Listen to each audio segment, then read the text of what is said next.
Bonjour à tous et bienvenue pour cette nouvelle conversation de salon, conversation dans votre salon. Et on part tout de suite pour le Zimbabwe, retrouver Rens Lipsius. Bonjour Rens. Bonjour Ariane Rens, et bonjour tout le monde. Bonjour, merci de nous recevoir dans ton lieu de confinement. Tu es donc à Harare.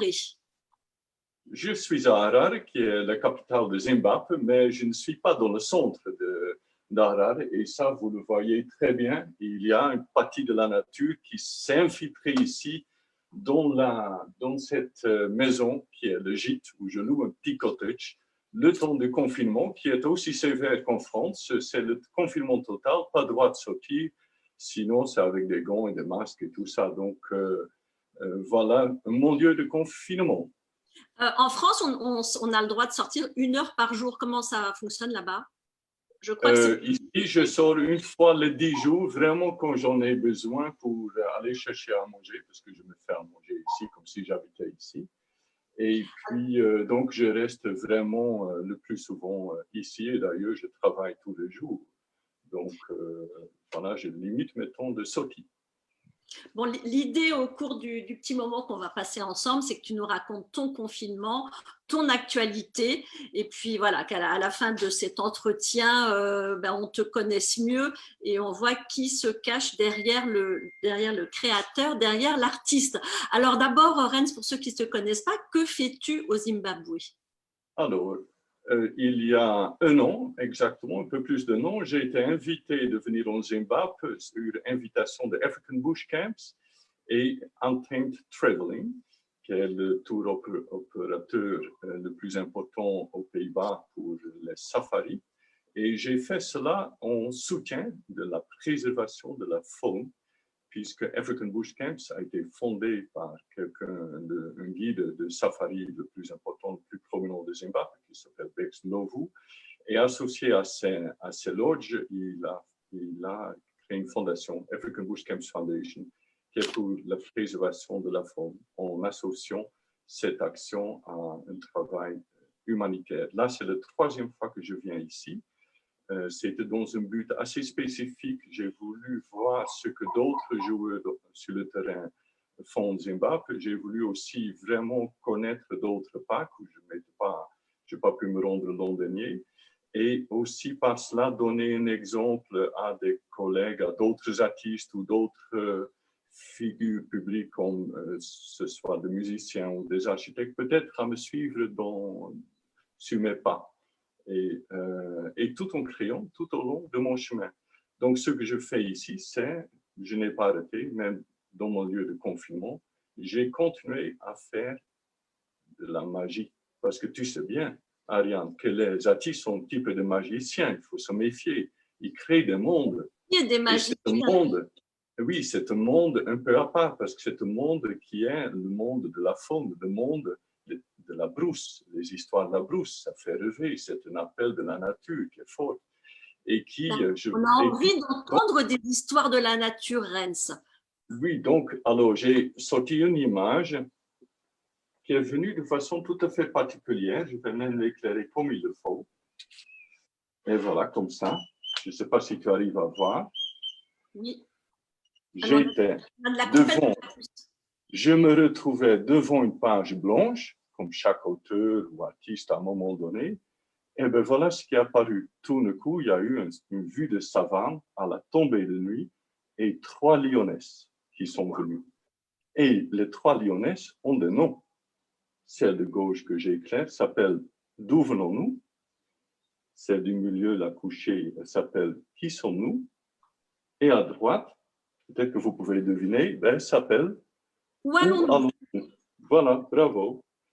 Et dans cette image, il y a un petit nuage orange prémonitoire de ce qui va venir. Mais ces 3 lionesses, elles m'ont bloqué le chemin. Elles ont dit, si tu ne sais pas répondre à ces questions qui sont liées à nos noms, eh bien, tu ne passeras pas. Donc ça, c'était pas facile à répondre. Bien sûr, le confinement aidant, j'ai réfléchi beaucoup à cela. Mais c'est pas des questions faciles à répondre. Bien sûr, c'est en référence du fameux tableau de Gauguin. Mais en faisant cela, je pense à un autre tableau qui est assez symbolique pour la situation qu'on vit, qui est d'un autre peintre français qui est le douanier Rousseau, que le public connaît peut-être aussi et qui s'appelle, c'est une image de lion mâle en contre-jour, contre un ciel bleu à la tombée de nuit. Il y a une femme qui dort par terre et le tableau dit, un lion est passé, il a reniflé et il ne l'a pas dévoré. Et je me dis, j'y pense beaucoup à ce tableau maintenant, j'en fais moi-même ici, et je me dis, c'est assez symbolique pour la situation qu'on vit. C'est comme si un lion passait, mais j'en suis sûr qu'il ne va pas nous dévorer. Il ne faut pas qu'on ait peur de cela. D'ailleurs, dans la nature, tu sais bien, Ariane, si tu as peur, tu es une personne morte. Ouais. Les animaux le ressentent. Ouais. Mais de se retrouver, en fait, ceci dit, se retrouver ici, c'est complètement, ça fait partie d'un côté surréaliste de toute la situation. Je ne m'attendais pas à me retrouver en confinement ici en Zimbabwe. Et la seule chose que je me suis dit, c'est que si je ne le rends pas en quelque chose de bien, ben à ce moment-là, ça sera du temps perdu. Donc, chaque jour, je travaille, j'essaie de produire au moins une étude à l'huile par jour. Et les choses viennent d'un jour à l'autre. Et je pense que c'est pour tout le monde pareil.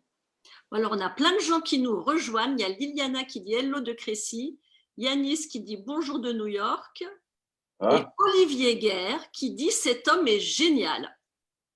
Alors, c'est vrai que la poésie de l'histoire des lions touche tout le monde.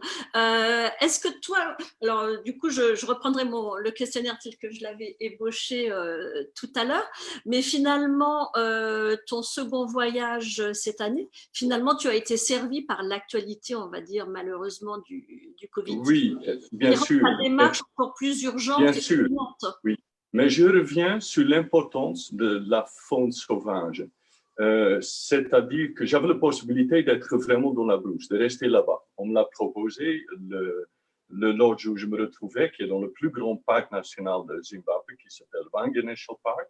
Et d'ailleurs, encore une fois, cette image a été faite à partir des choses que j'ai vues et vécues à Hwange National Park. C'est un monde où j'aurais aimé me retrouver. Et pourquoi? Pour une raison autre, ce dont on parle, c'est-à-dire que c'est une nature qui m'aurait consolé. La nature est console, et pas seulement cela. La nature, cette nature ici, et ce monde de faune sauvage, elle nous fait rêver. Je pense à tous les enfants. Je pense qu'il n'y a pas un enfant qui n'a pas grandi avec une girafe, un lion dans son lit ou peu importe quoi. Et je pense que c'est un monde qui nous console maintenant encore plus qu'avant. Et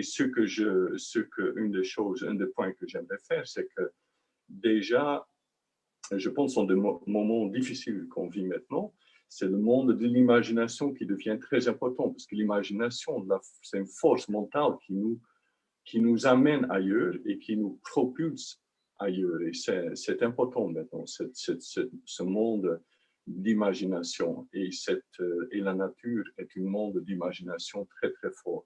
Il y a d'ailleurs un écrivain sud-africain, peu connu en France, mais je vous conseille de le lire, qui s'appelle Laurens van der Post, qui a grandi dans la brousse et qui a écrit, à un moment donné, il était officier dans l'armée britannique. Et il était capturé par les Japonais en Indonésie. Donc, il a passé quelques années en emprisonnement.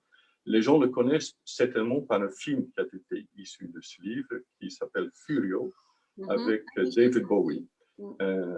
En fait, le livre va très peu sur la guerre. Le livre qui s'appelle The Night of the Full Moon, la nuit de la pleine lune, va surtout sur la condition humaine d'être emprisonné. Et ce qu'il dit, c'est que s'il n'avait pas eu les histoires de la brousse, de la nature, de la faune, ils n'auraient pas pu survivre cela, parce que ça les aurait vraiment, vraiment plombés dans leur emprisonnement. Et chaque jour, le soir venu, qui se retrouvait dans le baraque, ses co-détenus lui demandaient « Alors, Lawrence, raconte-nous encore une histoire de la brousse. » Donc, et ici, je me dis, tiens, chaque étude que je fais, c'est une petite histoire de la brousse. Et je vois par rapport aux médias, social media, où les gens réagissent ainsi, tiens, merci, ça nous console du confinement.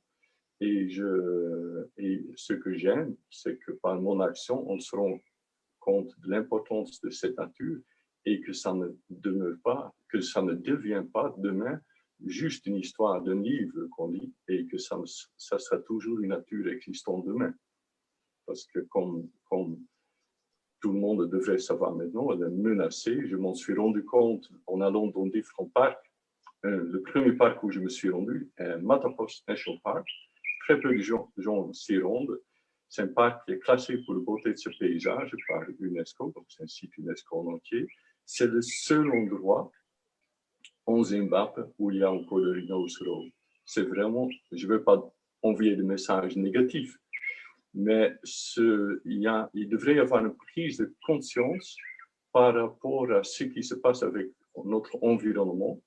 Et on a nourri nous-mêmes une machine qui est en train de détruire notre environnement par la façon dont on vit et aussi par l'économie, enfin par la Chine, qui est une sorte de dictature pour moi, et qui a une forme d'impérialisme qui est en train de s'approprier les espaces ici en Afrique et qu'on en fait un arrière-pays. Et on sait tous maintenant que ces mammifères, ils en souffrent, ils sont braconnés parce qu'en Chine, on a toujours une superstition dans les acquis de manger du poudre broyé des cornes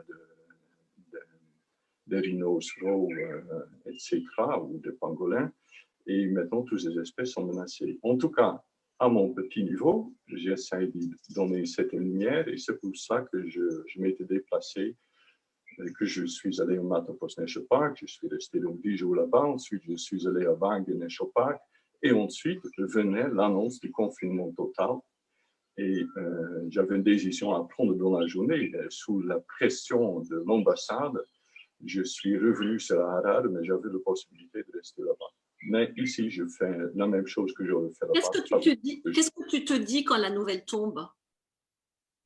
Je n'ai pas entendu. Qu'est-ce que je dis quand là? La première chose qui te traverse l'esprit quand la nouvelle du confinement tombe? Je me suis dit, pour ici, c'est complètement de l'ordre de l'absurdité parce que ça n'avait pas de sens, à mon avis. Que c'était surtout ce qu'on appelle en anglais très bien fear thinking, raisonner par la peur, et que c'est pas le même pays qu'en Europe. Il y a un pourcentage de moins de 25 ans ici qui est énorme. C'est un groupe qui risque moins. Enfin, je me suis dit, tiens, ils raisonnent par la peur et ils suivent les pays occidentaux.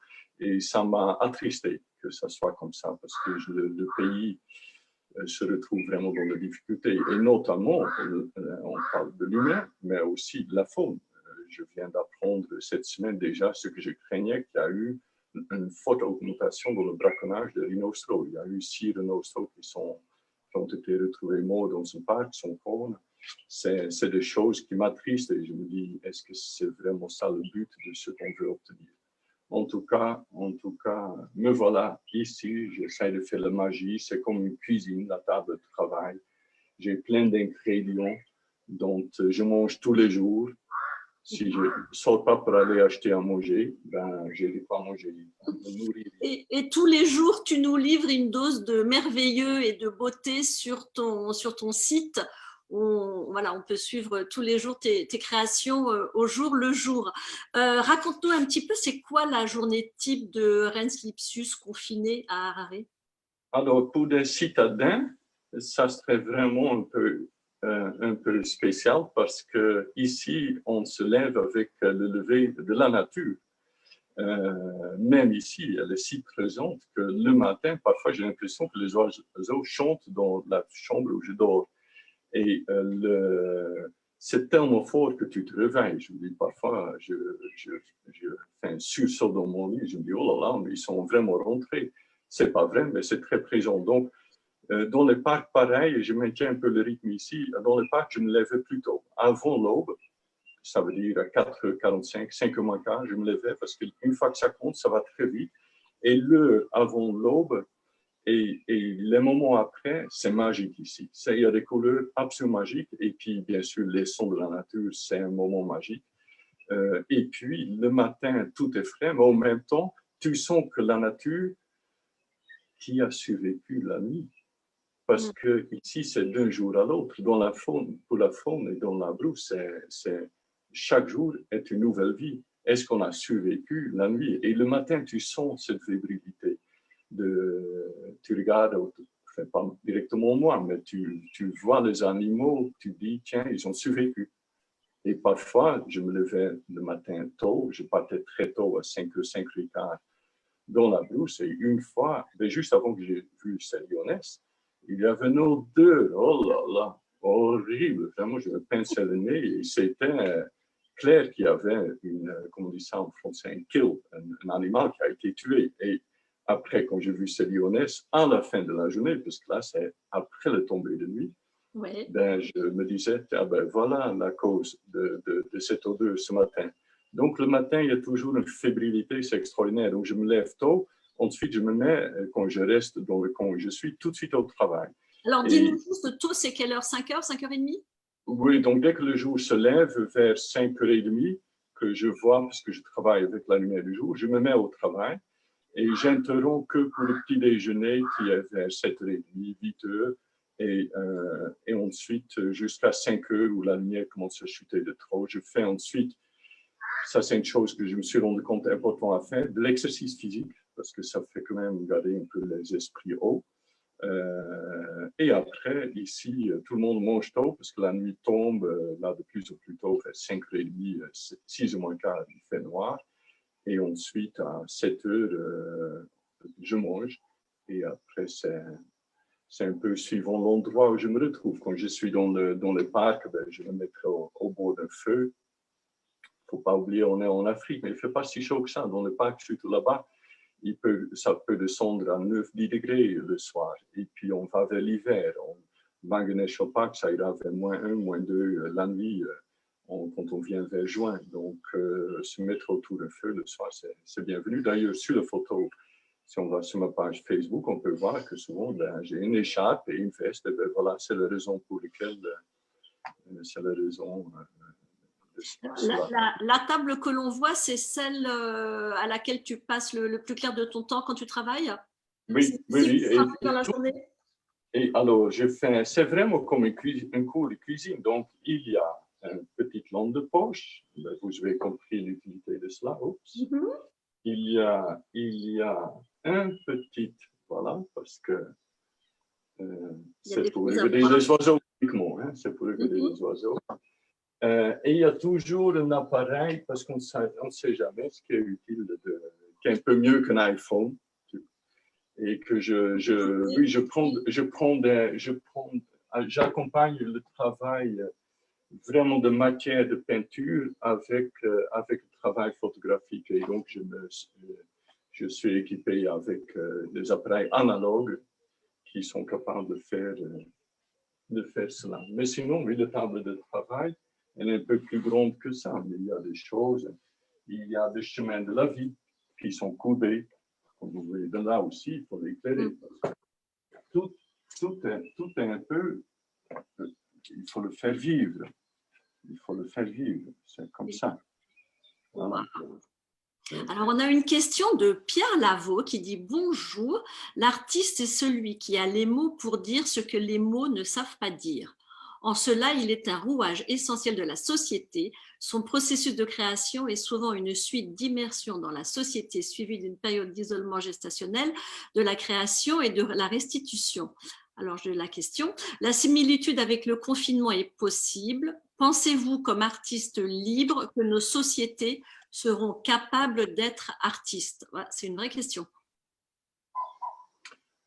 Alors, ma réponse serait très simple, oui, parce que en anglais, il y a une expression qu'on appelle le fishnet theory, le théorie du filet de poisson, et qui est très intéressant. C'est-à-dire, c'est quelque chose qui t'attrape toujours quand tu penses que tu tombes. Tu ne tomberas jamais. C'est pourquoi? Parce que c'est là où tu trouveras les solutions. Je pense qu'on a l'impression qu'on rentre dans un mur ou qu'on est en chute libre. Comme là, je pense qu'il y a beaucoup de gens qui ont l'impression qu'ils sont en chute libre. Et bien là, on va trouver les moyens. Ce que je disais tout à l'heure, c'est une force mentale. Hein. C'est qu'il ne faut pas oublier la puissance de cette force mentale. On va trouver des solutions. On est, oui, une société, l'humain est capable de trouver toutes les solutions. Après, une force souvent, mentale, c'est une force vitale, en fait. c'est une force vitale, c'est une force de la vie. Et que tout le monde là, et une société en entière là, mais quand il le faut, quand on a beaucoup d'argent, en fait, ce qui m'a surpris dans les dernières années, et je ne sais pas comment toi tu l'as vécu avec tes relations, que j'ai toujours l'impression que les gens vivent un peu sans lendemain, soit dans les dépenses que je trouve souvent inutiles, ou une consommation qui est non maîtrisée. Et je me dis, tiens, on vit comme s'il n'y avait pas de lendemain. Mais il faut quand même toujours rester conscient de ce dont on a vraiment besoin et aussi trouver les solutions à survivre à cette situation. Et on va les trouver. Moi, je suis très optimiste. On est capable de tout. Moi, je dis, on vivait comme si on n'était pas mortel, en fait, jusqu'à présent. Et c'est ça que ça nous rappelle, ce virus, en fait. Et du Tout coup, à ça va fait. Tout peut-être nous rendre à plus fait. vivants. Ah oui, c'est intéressant parce que ça peut paraître assez facile à dire, mais on vit comme si la vie, oui, comme s'il n'y a pas de lendemain, comme si on vit pour toujours. Quand tu es dans la brousse, et c'est ça ce que j'ai dit tout à l'heure, tu vis avec la conscience que chaque jour est une journée gagnée parce que tu le vois en face de toi. Ça me concerne. Je ne vais pas me faire attaquer par le lion tout de suite parce que je me mets pas dans une position à risque. Si je marche dans la brousse, je suis avec deux rangers armés, etc. Je prends toutes les précautions. Ceci dit, tu vois, c'est que la beauté de cette nature, c'est qu'eux, ils ont cette intelligence remarquable, tu le ressens, qui vivent avec l'idée que ben, la mort peut venir d'un moment à l'autre. Et c'est très beau. C'est en fait, c'est optimiste même. C'est la beauté de la nature, pour moi, c'est cela. Et si j'inciterais les gens à venir ici, c'est que c'est une nature oui, qui émet cette intelligence, qui s'est perdue dans notre nature. Notre nature fonctionne un peu comme une intelligence à moitié artificielle, elle n'est plus tout à fait en entière. Ici, elle est abîmée aussi, elle est en déséquilibre, mais j'en suis bien conscient. Ceci dit, quand tu es en face de cette nature ici, tu as une impression très forte d'une intelligence en dehors de notre intelligence qui fonctionne en soi-même et qui n'a pas besoin de nous. Et c'est là où il y a une beauté et ça nous apaise, ça m'apaise et ça me rend optimiste et je me dis, ah ben voilà, il faut se soumettre c'est pas une philosophie, ce savoir, c'est même pas un savoir, cette chose instinctive ou qui est magnifique. Raconte-nous un petit peu tes journées. Alors, est-ce que tu as le temps de lire? Qu'est-ce que tu lis? C'est quoi ton livre de confinement? Alors, ça va plaire j'espère que ça va plaire à tous les Français, parce que je lis, là, je vais l'éclairer aussi. Ah, tu lis. Oui, Moi, je ne vois 20 pas. ans après, l'an dernier, lors de mon séjour, j'ai lu Les Trente que je n'avais jamais lu. Ça m'avait plu beaucoup, pour une raison qu'on ne va pas tout de suite deviner, mais qui est liée à la grande réflexion qu'on a maintenant avec ce confinement et qui est l'histoire du temps passé. Tout est ralenti maintenant. Je me rends compte, là, on vit dans une période où d'aller d'un endroit à un autre endroit est très long. Il faut y penser, il faut le préparer. On ne parle pas comme ça, etc. Et je reviens à un mot que j'utilisais tout à l'heure, une fébrilité là-dedans qui est magnifique. Je l'ai vécu l'an dernier, la première semaine que j'ai été arrivé en Zimbabwe, où j'avais aucune idée comment j'allais pouvoir travailler, parce que là, j'avais décidé, contrairement à maintenant, à n'amener qu'un minimum de choses et à surtout me débrouiller avec les choses sur place. Donc, j'ai bossé le premier jour à mettre en place. Ensuite, on me demandait de participer à des missions anti-braconnage, de faire l'humanitaire. J'ai enseigné dans les écoles. La fin de la semaine venue, j'ai été complètement lessivé. Mais ils avaient organisé un jour, c'était un samedi d'ailleurs, une rencontre avec des gens qui venaient me rejoindre pour me rencontrer de très loin, qui avaient fait 4 heures, parfois 6 heures de route. Mais moi, j'avais qu'une envie, c'était d'annuler ce rendez-vous. Et j'allais l'annuler le matin. Et puis, on me disait, ben non, Ren, c'est pas possible, tu te rends compte, ils sont déjà partis pour le soir, pour être ici le soir. Je dis, oh là là, bien sûr, non, non, on ne va pas annuler, bien sûr.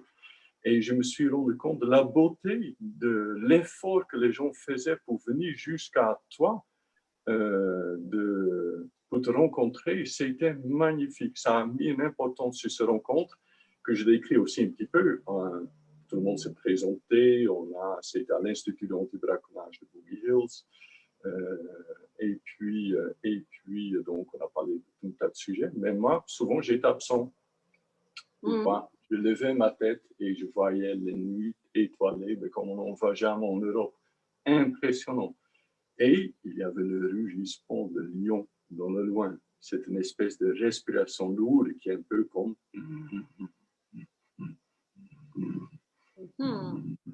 dans le loin. Et ça remplissait toute l'atmosphère. Et quelqu'un me donnait un coup d'épaule et dit, alors, tu es là? Je dis oui, je suis là, mais je suis en même temps dans les étoiles. Et il me répond, mais on est tous.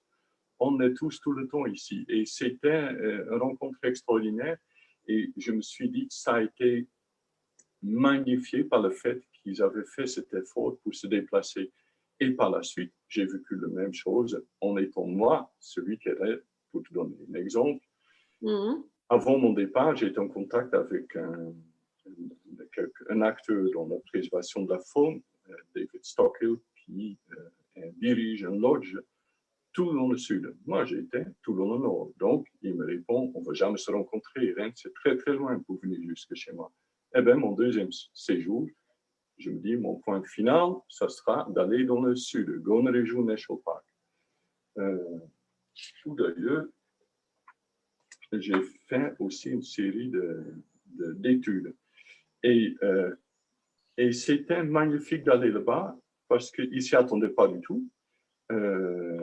Et ça donnait quelque chose de magnifique dans le fait rien que d'être là-bas. Je ne l'ai pas rencontré parce qu'il devait partir avant que je suis venu. N'empêche que le fait que je l'ai fait, ça donnait quelque chose de spécial. Alors, je reviens au livre de Dumas. Ça parle tout le temps de déplacement, du temps que ça le prend, de l'effort que ça demande. Et je me dis, il y a quelque chose que je comprends mieux là-dedans. Donc, c'est ça ce que je suis en train de lire. Et est-ce que ça veut dire que tu te vois, est-ce que Rennes, tu te vois en mousquetaire de la préservation de la nature? Est-ce que tu te vois en d'Artagnan de la nature? Oui, oui, je m'exerce tous les jours avec l'escrime. Quand je dis je fais de l'exercice physique, qu'est-ce que tu penses que c'est d'autre? Je suis là, je m'entraîne, hein? Ah, bien sûr. Ah, oui. Et pour être bon apprenti, je ne sais pas comment font les autres, mais j'ai un petit cahier Rhodia qu'on achète en France dans le supermarché. Et je tiens chaque jour un petit peu les pensées qui me viennent ou qui ne me viennent pas. Et ça, c'est assez utile parce que le temps, curieusement, quand ça peut paraître dans ce confinement, passe, sinon comme si c'était du sable qui nous sort des doigts, de la main, et comme rien. Et je veux, bien sûr, je travaille sur ces études, mais quelque part, distiller un petit peu ces pensées dans un cahier de notes, ça aide énormément à vivre ce confinement de façon plus éclairée, je dirais. Il ne faut pas laisser partir l'opportunité de réfléchir. Ici, mon hôte, au début, il dit « Ah, on va être ensemble ». Je dis « Oui ». Il disait « Faisons-en quelque chose d'un peu spécial ». Et tous les jours, je sens qu'il y a quelque chose de spécial. Il faut le rendre ainsi, sinon ce serait dommage. Et peut-être à partir du 11 mai, petit à petit, les choses reviendront normales. Je ne sais pas, je ne dis pas ça, mais les gens ont très courte mémoire. Donc, ça serait dommage d'oublier ce qu'on a vécu là. Est-ce que tu crois que c'est aussi riche que 20 ans, ce qu'on vit en quelques semaines de confinement? Et en Euh, fait, on a un conseil lecture de Céline qui dit, 20 ans après, il faudra que tu lises Le Vicomte de Bragelonne, c'est la suite. Bis du ah, Poitou. ouh là là, c'est bien parti parce que j'espère, je viens d'apprendre qu'ils font la prolongation du lockdown, du confinement ici à partir de ce dimanche. Je crois que ça va être levé et ça va se prolonger de 15 jours. Donc, je vais avancer beaucoup dans mon livre et j'aurai un trait d'en trouver une autre après. Bon, alors j'ai une question sur séries, cinéma. Est-ce que tu as le temps de regarder des films, des Alors, séries? il ne faut pas oublier que là, on a une bonne connexion, mais que l'Internet, déjà dans le parc, elle est inexistante. C'est vraiment genre un quart d'heure, 20 minutes et encore dans un bureau d'un directeur de lodge et on doit cela, non. Donc là, oublie, pas possible. Et puis ici, c'est un peu mieux, mais c'est pas à ce point-là. Donc, je n'ai pas vraiment le temps de regarder le film. Ceci dit, j'en ai vu deux et c'était des films de guerre.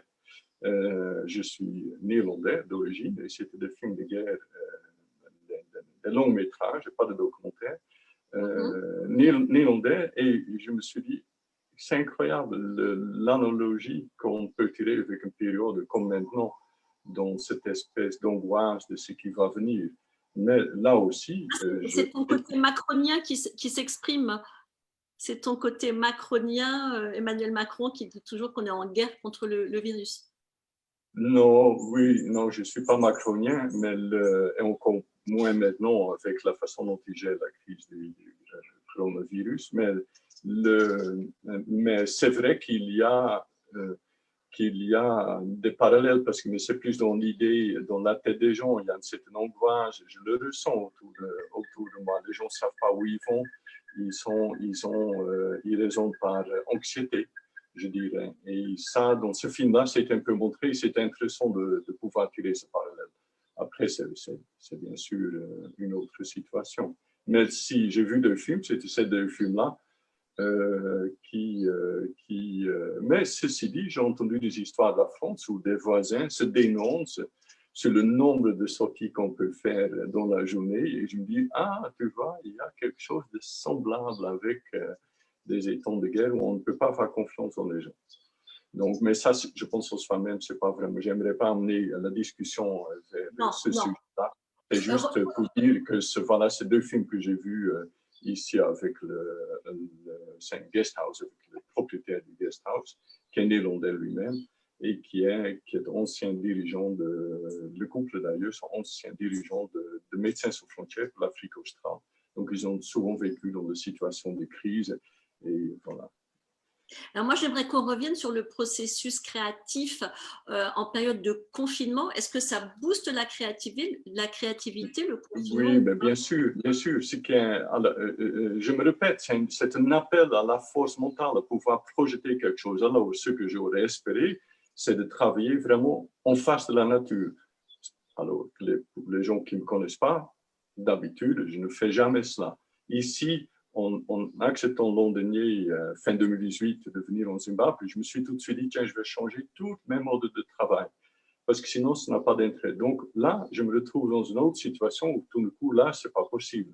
Donc, je travaille d'après des souvenirs de mémoire de paysages comme celle-ci et qui sont de mémoire de paysages de Zimbabwe, de Matapos National Park à la tombée de nuit ou toujours soit à l'aurore ou soit à la tombée de nuit, et comme celle-ci On qui a est juste. Victoria qui dit vous êtes au top, Rennes. Merci Victoria. Et donc là aussi, je fais comme les Cro-Magnons, parce que les Cro-Magnons, auparavant, pour voir leurs œuvres dans les caves, ils les éclairaient avec des torches. Et d'ailleurs, dans Matapos National Park, là, tout ça, je fais là-bas, dans Matapos National Park, j'ai visité plusieurs caves de peinture rupestre qui ont été faites par le Bushman. C'est comme en Dordogne. Et ça m'a beaucoup touché parce que je me suis dit, tiens, ce que je fais, là, c'est un petit peu la même chose. C'est une espèce de rendre un hommage à la beauté de la nature. C'est une sorte d'hymne à la beauté de la nature. C'est eux qui l'ont fait en dessinant et en peignant ces animaux sur les parois de ces caves. Et c'est ce que je fais aussi. C'est un hymne à la beauté de la nature. Je veux y mettre un message positif. Et bien sûr, après, je ne pouvais pas m'empêcher, lors de cette interview, de dire aussi que le braconnage existe. Je l'ai vu moi-même. J'ai encore posté hier un message là-dessus où j'ai trouvé comme on appelle ça en français, des pièges pour les rhinocéros. Hein. C'est des pièges importants et j'en ai enlevé quelques-uns, mais en tout cas, ça existe et c'est très, très malheureux. Mais moi, mon message, le but de mon travail, c'est vraiment de rendre un hommage à la beauté de la nature. L'année dernière, les œuvres que tu as faites l'année dernière, dont tu as fait des lithos, que tu as condensé dans un livre, étaient très belles. Voilà, le livre que tu présentes et qui est derrière moi était très belle. Mais j'ai l'impression qu'il y a une nouvelle force dans ce travail cette année avec ce confinement, avec ce Covid. Oui, Comme si ça te poussait à aller plus loin et à t'exprimer encore plus fort, à exprimer peut-être plus la force vitale. oui. L'an dernier, il y avait une chose qui était très différente. Je montre quelques images. Là, c'est une série d'arbres. C'est que j'avais très peu de moyens, comme je disais tout à l'heure, de travailler avec. Je travaillais avec les moyens du bord. Donc, ça voulait dire quoi? Les pigments que je trouvais localement, les huiles que je trouvais dans la cuisine ou dans le garage du workshop, Land Rover, etc. J'avais vraiment très peu de choses. Je suis arrivé à faire une œuvre, mais je voulais surtout produire en quantité. Et ça paraît un peu péjoratif, mais pour moi, c'était vraiment de montrer une sorte de joie d'être dans la nature et de ne pas me poser les questions, est-ce que c'est bon ce que je fais ou non? Je produis et je ne reviens pas dessus. Donc, je faisais tout d'un seul coup, je ne revenais pas là-dessus. Là, cette année-ci, je me suis rendu compte, il y avait des choses. Je parlais de ce nuage prémonitoire dans le lion. J'avais déjà ce nuage-là quelque part avant que j'allais partir de Paris, mon atelier principal, voilà, le nuage prémonitoire et qui est au-dessus de tout maintenant, tout le temps. Parce que avant de partir, j'avais un nuage comme ça et qui me disait ne pars pas, qui cherche à me faire retenir. Il va y avoir un accident. Et je me suis dit, c'est pas de l'ordre logique, raisonnable, soit raisonnable, il va bien rien y arriver. Et je suis parti, mais il me fallait beaucoup d'efforts cette année-ci pour partir, alors que j'avais l'expérience de l'an dernier. Je me disais, tiens, ça va être facile. Eh bien, c'était pas facile du tout. Je me suis donné beaucoup de peine, je me suis donné un coup de pied dans le derrière et je suis parti. Et en arrivant ici, j'ai été fatigué. D'ailleurs, les autres me disaient, tu as peut-être déjà le coronavirus, tu es fatigué, c'est pas normal. Je dis, oui, je ne pense pas que j'ai le coronavirus, mais je suis fatigué. Et j'avais donc beaucoup de mal à m'organiser pour repartir ici. Une fois que je suis arrivé, j'arrive à Matterhorn National Park, j'avais beaucoup de mal à me mettre au travail. Je l'ai fait, mais donc, ceci dit, pour dire que rien n'allait vraiment de soi-même. J'ai dû un peu me forcer tout le temps. Et le travail, eh bien, ça se voit dans le travail, qui est très différent. Tu as bien raison de signaler, à l'an dernier, où c'était vraiment, j'arrivais et je travaillais et je n'ai pas arrêté jusqu'à la fin.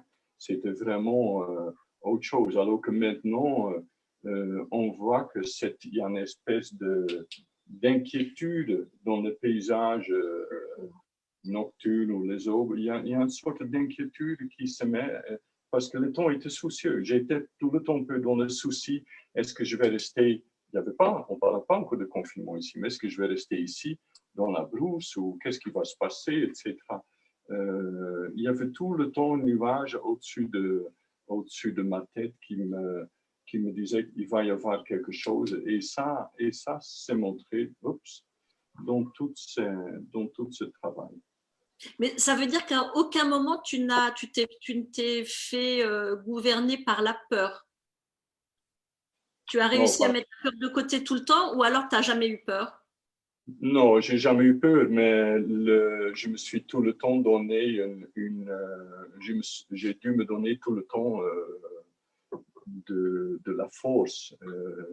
Ça m'a coûté de l'énergie pour produire, pour travailler. Et c'est ça ce qui, je pense, se reflète en ce que j'ai fait cette année-ci. Je pensais même que ça allait être complètement nul. Je me disais non, mais je ne peux pas travailler comme ça, c'est trop. Il y a trop de stress exercé sur. Parce que tous les jours, dès que j'avais Internet, je recevais des messages de tout ce qui se passait. Et c'était compliqué à gérer ça. Et en même temps, de vouloir faire de passer des journées avec le ranger dans un parc, de parler de la préservation de l'inocero, etc. C'était en décalage avec ce que je retrouvais comme message le soir. Et ça ne me mettait pas à l'aise pour le lendemain. Donc, rien. Il n'y avait pas une atmosphère de détente, jamais. C'était toujours dans l'angoisse de ce qu'il allait venir. Et ça encore une fois, je pense que ça se reflète dans tout ce que je fais. Mais j'ai quand même voulu faire vraiment des choses qui soient en même temps, oui, pas sombres, hein, qui soient, qui Non, soient qui sont gaies. très fortes, qui ne sont pas sombres, mais qui sont très fortes. Euh, Est-ce que tu vas faire des lithos au retour? Tu as déjà prévu Oui, alors ça, j'ai vu l'an dernier que c'est un support sur lequel je travaille, c'est le papier spécial pour la peinture à vue, qui se traduit très, très bien en litho. Donc, c'est ça le but. J'en ferai de litho. Et puis, au départ, je ne savais pas pour les raisons que je venais de dire. Je me dis, ça va peut-être être rien du tout.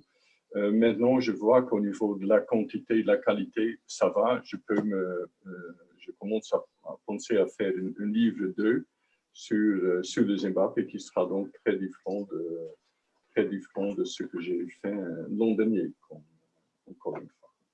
Ça, c'est donc, toujours Matapos National Park. Ah, c'est l'aube. Je suis parti avant 5 heures du matin pour aller retrouver des rochers éclairés en hauteur. Donc, Liliana nous demande, Rennes, comment tu envisages le retour? mais Pour les questions comme elles viennent. pour le moment, ça va être à pied, je pense. À pied ou par la Oui, pensée? il y en a à pied. Tu sais, Brancusi venait à pied à Paris, alors de Roumanie. Et moi, je me dis, là, je vais faire mieux. Je vais venir de Zimbabwe à pied à Paris. Parce que Air France est inexistant. J'ai bien beau d'envoyer 30 mails. Ils m'ont donné un billet comme dans le passé, où ils ont donné des billets avec un embarquement et tout, et que je devais me rendre compte moi-même que tout avait été annulé. Et là, j'ai un billet pour le 7 mai et je sais que c'est annulé. Donc, mais c'est jamais eux qui m'ont renseigné. Et ils ne m'ont jamais dit, vous pouvez partir à telle ou telle date. Ils me disent ni que c'est annulé, ni qu'ils me proposent une date de remplacement alternative. Donc, je pense que je vais rentrer à pied. Donc, tu vas rentrer à pied. Mais concrètement, pour les 15 prochains jours, tu es encore confiné. Et puis après, ça sera au gré des Oui, réouvertures je viens de le découvrir parce que aériennes. moi, mon programme, c'était que j'allais partir lundi.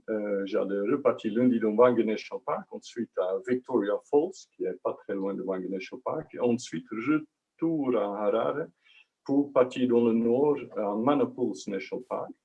C'était le programme pour les prochains 15 jours. Maintenant, je viens d'apprendre, donc ça a été prolongé. Donc, oui, je me dis, après notre interview, je vais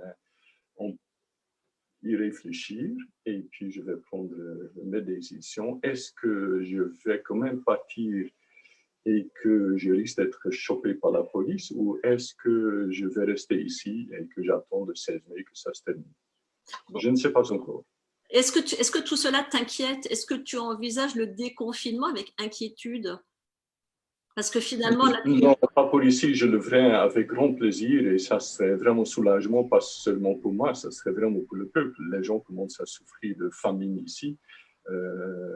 Ici, le gouvernement n'est pas disponible à aider les gens quand il en a besoin, comme maintenant. Donc, je le vois par le nombre de relations que j'ai dans tout le pays, c'est que les gens souffrent maintenant beaucoup. Donc, ça serait vraiment avec grand soulagement et le président aurait dû ouvrir le pays à partir de ce week-end. Il n'aurait pas dû fermer du tout, parce qu'il y a très peu de cas connus ici, ça n'a aucun sens en soi-même. Je crois qu'il y a, enfin, je ne connais pas exactement les chiffres, mais qui sont très, très bas pour le Zimbabwe. Bon, ça fait près de 50 minutes que nous sommes ensemble. Vous êtes très nombreux à nous regarder. C'est quoi être sweet pour toi, Rens? Oh là là, ça c'est une question tellement... alors ça, c'est la question la plus dure. Parce que, comme tu sais, je ne suis pas sweet et c'est vraiment dur à être sweet. Il faut beaucoup d'efforts pour être sweet. D'ailleurs, tous les jours, je mange beaucoup de sucre. Je me dis, tiens, je mange du sucre. Alors, d'ailleurs, l'Europe m'ont dit, il y a une pénurie de sucre dans le supermarché. Tu ne peux plus mettre autant de sucre dans ton café. Je cherche vraiment à être sweet. Mais ce n'est pas facile. Ça, c'est... Et en fait, avec ce confinement, et je pense que ce que je dis, les gens vont se reconnaître, il faut de l'effort tous les jours un effort pour en faire quelque chose d'extraordinaire. Il ne faut pas penser que la vie nous vient comme une chose, comme une sucrerie. Ah ben voilà un dolce qui vous est donné. Non, c'est une chose, un effort tous les jours. Pour être suite, je dis, il faut un effort tous les jours. Pour faire vivre, il faut un effort. Rien n'est sans énergie. Parfois, ça fatigue, mais c'est la beauté, c'est ça la beauté des choses. Et je pense qu'on devrait en devenir vraiment conscient. J'espère que ce confinement sert à ça et qu'on en sort plus intelligent qu'on y est entré. Merci beaucoup de t'être livré, de m'avoir accordé cette interview. Tu es un grand musicien aussi. J'aurais voulu qu'on se quitte en musique. On aurait beaucoup aimé t'entendre chanter. C'est peut-être pas évident, mais qu'est-ce que tu aurais envie de nous faire partager si tu Oui, j'aurais avec grand plaisir chanté Dichterliebe, L'amour de poète de Robert Schumann, un cycle de livres qui s'enchaînent.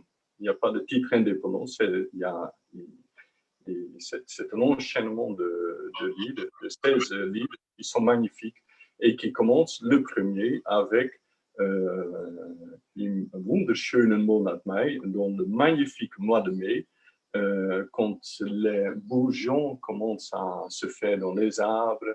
Et c'est là où je suis debout avec comment on dit ça en français, avec une longing, un verlangen, avec une aspiration, avec quelque chose qui me fait battre le cœur. Et ça, je pense que c'est aussi un message, c'est plus que sweet. Je pense que c'est un message de force de la nature. Hein. C'est ça ce qui pousse, qui nous pousse dans la vie. N'oublions pas que c'est magnifique, cette force de l'amour, et qu'au plus large, ça peut être l'amour pour la nature, l'amour pour une personne, mais ça, c'est une force fantastique. Et encore une fois, j'espère que pendant ce confinement, on en devient conscient. Ce cycle de livres parle de cette force de l'amour. Écoute, merci à toi et à très vite à Paris sans doute et sans doute au mois de mai et merveilleux mois de mai à tous. Mais merci beaucoup de m'avoir reçu. J'espère que ça n'a pas été trop long ou répétitif parce que j'oublie ce que je dis, etc. Donc je me répète et je vous souhaite tous et toi en particulier un très beau mois de mai. Bon courage. Et restez en bonne santé et qu'on se retrouve tous. On se retrouve tous quand tu rentres. En bonne santé et avec plein de vie. N'est-ce pas? Voilà, à bientôt.